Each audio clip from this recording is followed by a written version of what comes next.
everyone, welcome to Comicspriceguide presents Tales from the Geek. I'm Erin the Mechanic. And they keep calling me Michael, so I'm guessing that's what I'm going to go by. And we're at Dragon's Lair in Austin, Texas. Yeah, and guess what? Fun fact, Erin, this is actually today, or maybe yesterday, this week, is the 3-year anniversary of being in this location right here. So if you're in Austin, come by. Happy birthday! Thank you, yeah. It's also my birthday very soon, but not today. Not today. That's for later.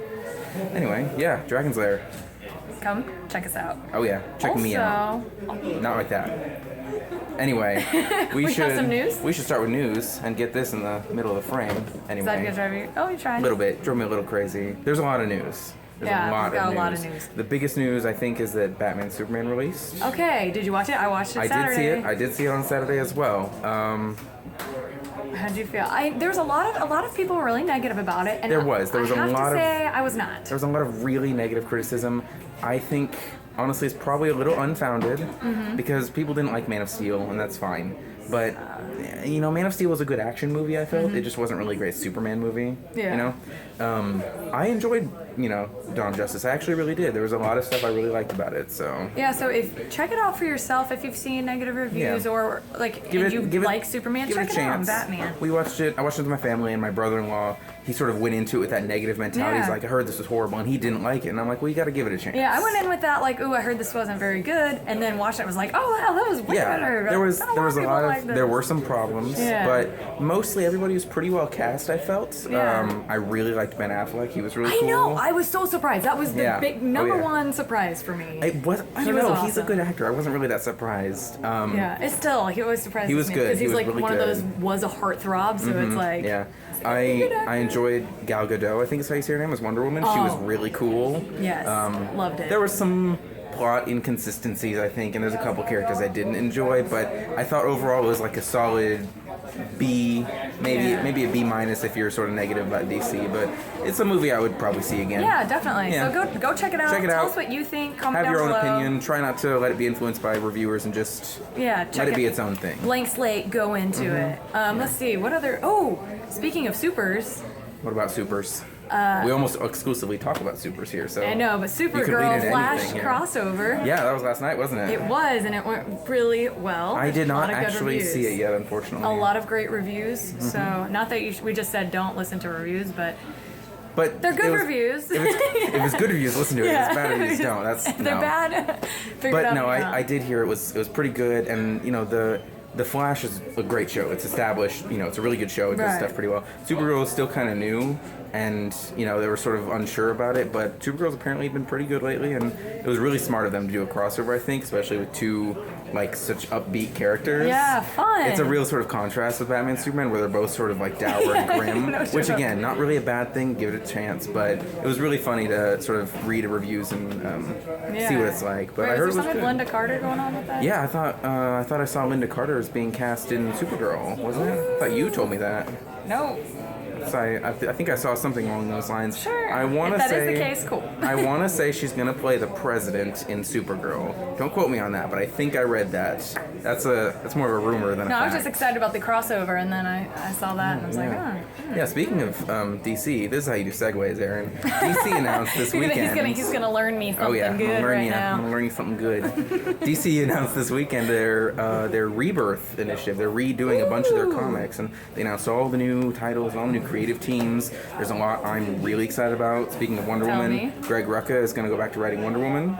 Greg Rucka is a great writer. He's writing Dragon Age right now, which I love Dragon Age. Oh, me too, and I actually know what you're talking about. Yay. Yeah, he's gonna go back. He's gonna go back to writing Wonder Woman. There's unfortunately Scott Snyder's leaving Batman, and he did a really good job with Batman. But Tom King's... What's he gonna do? He's writing a new Batman title, not the main Batman title. He's writing one that's called All-Star Batman. It's kind of an anthology book. Fun.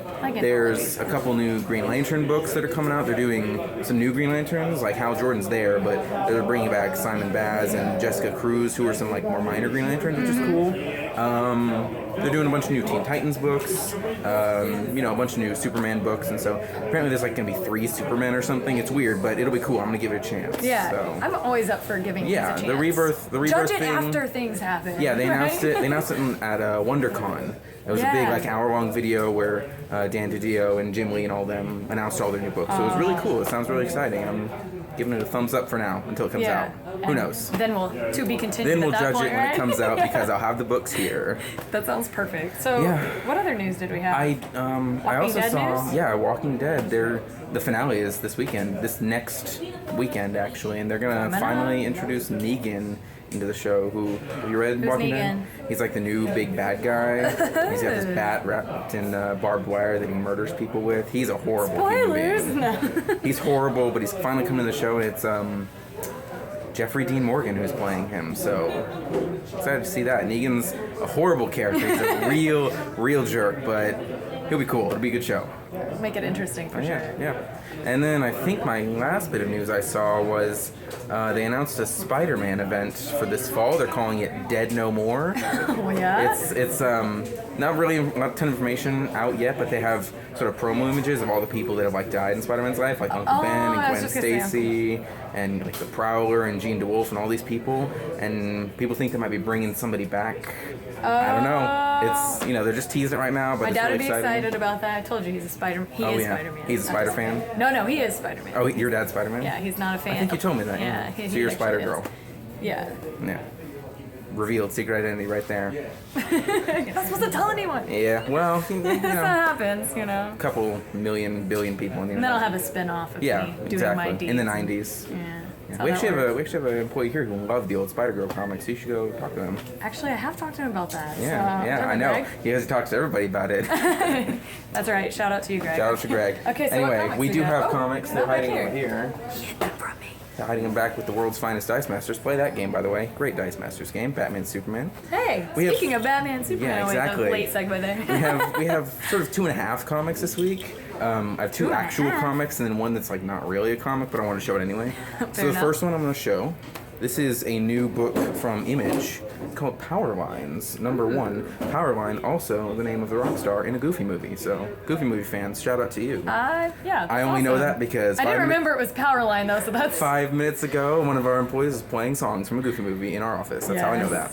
But this is a new book from Image. It's done by Jimmy Robinson, and it's a little bit sort of halfway between serious and jokey because it's about this gentleman right here. He's part of a street gang. His name is Dietrich. His name is Derek, but that's his, gang sign basically. And he goes with his gang buddies and they go tag some buildings and stuff, like delinquent teenagers like to do.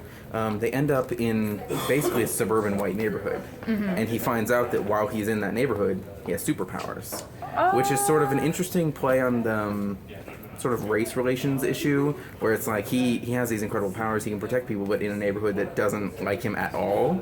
And it's so sort he's of like actually going to be a savior or save people there. It's an interesting twist. It's not going to be for everybody for sure, and it's not insensitive really. It actually handles it pretty well. It's a little sort of cheesy and clunky at times, but it has its heart in the right place as far as the whole race issue and Black Lives Matter and that sort of stuff goes. It's really enjoyable. There's a lot of fun character personalities I enjoyed, and you can see on the back cover there. He's stopping a bus. There he is saving somebody right there because he has these powers, but he's like, these people won't like me even if I do use them. So it's we'll see. Yeah, it's an interesting sort of start to a series about race relations and how people interact with each other. Yeah. Definitely interesting. Might be worth picking up if that's something that sounds interesting to you. So check that one out. Definitely. And then we have something a little more lighthearted. Because this was a great show back in the 90s, the XMen animated series, and they finally are doing a comic about it. Yes!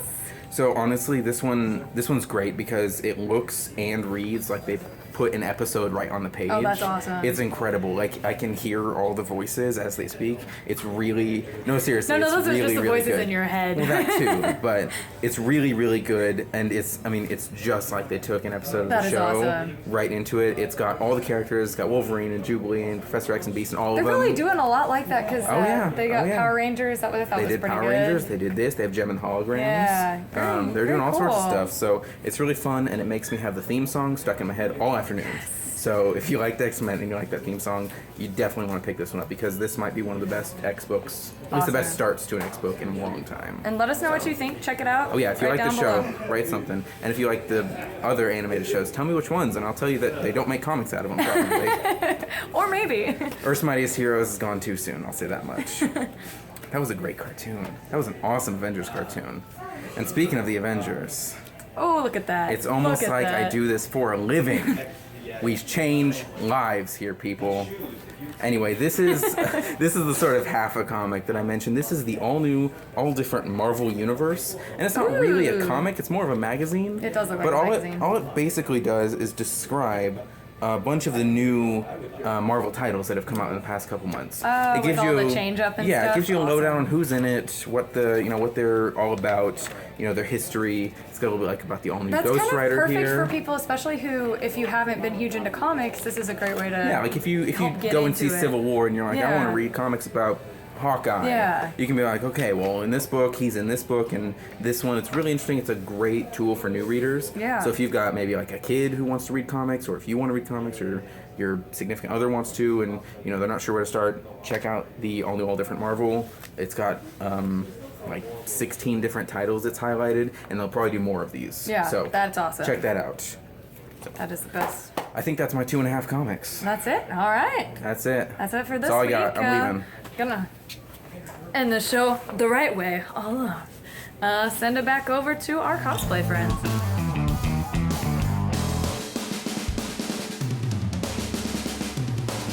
Thank you over there at Dragon's Lair. We are back. Yeah. Claire and I got some cosplay tips and tricks. Not so much on the costuming front today. More about if you're up to the challenge of staying in character. Mm-hmm. So cosplaying isn't just about the costume. Some of it's about, being the character. It's kind of not just dressed like the character, I am the character. Be the character. Actually, yeah, the past 2 cosplay symposiums with Dragon's Lair, I've taught a class called Embodying a Character. And I think one of the main ideas of staying in character for me comes down to improv. Yeah. Because especially when you're at a convention, when you're at an event, you don't know what people are gonna say. Yeah. You have no clue. A lot of you don't know what your other cosplayers are gonna be saying. You don't know what people that you're interacting with are gonna be saying. So I've done. Usually I have some tricks that I'll be sharing throughout probably the next couple of months about little things to think about in terms of what your character is doing. Little gems at the end of each episode. Yeah. You can check them out. But today I just wanted to talk about kind of one of the main concepts of improv, which is the idea of yes and.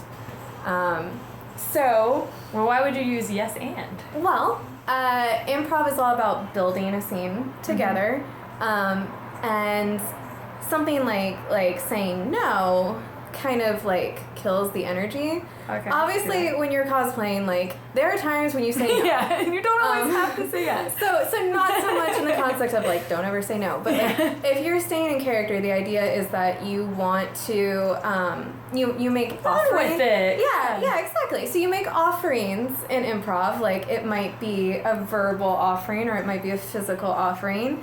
And to build a scene, your scene partner accepts it and then builds upon it. Okay. Which is the concept of yes and.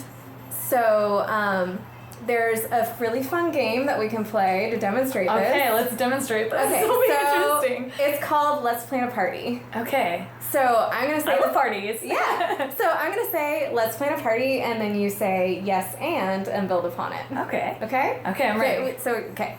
Right. Let's plan a party. Oh, yes, that sounds like fun. Okay. And can we have it at the park? Yes, let's have it at the park, and let's all bring our dogs. Oh, I love that idea. And can I bring my cat? Yeah, why not? Let's bring the cats and the dogs and just have them all run wild. Oh, that'll be fun. Yes. And then now I'm lost. So that's the idea. Is you have to. It's the yes and you keep building. But they don't fight. But especially in a cosplay, that might be getting into a fighting stance or something might be your physical offering, and maybe my response to it is also hey, go. Bring it, Lex Luthor, when I'm in power, girl. Let's go. So, but yeah, the idea of improv is to keep an open mind, to keep that you're accepting and you're building upon it. And we'll have more little acting tidbits to come. So we will see you guys next week. Yeah.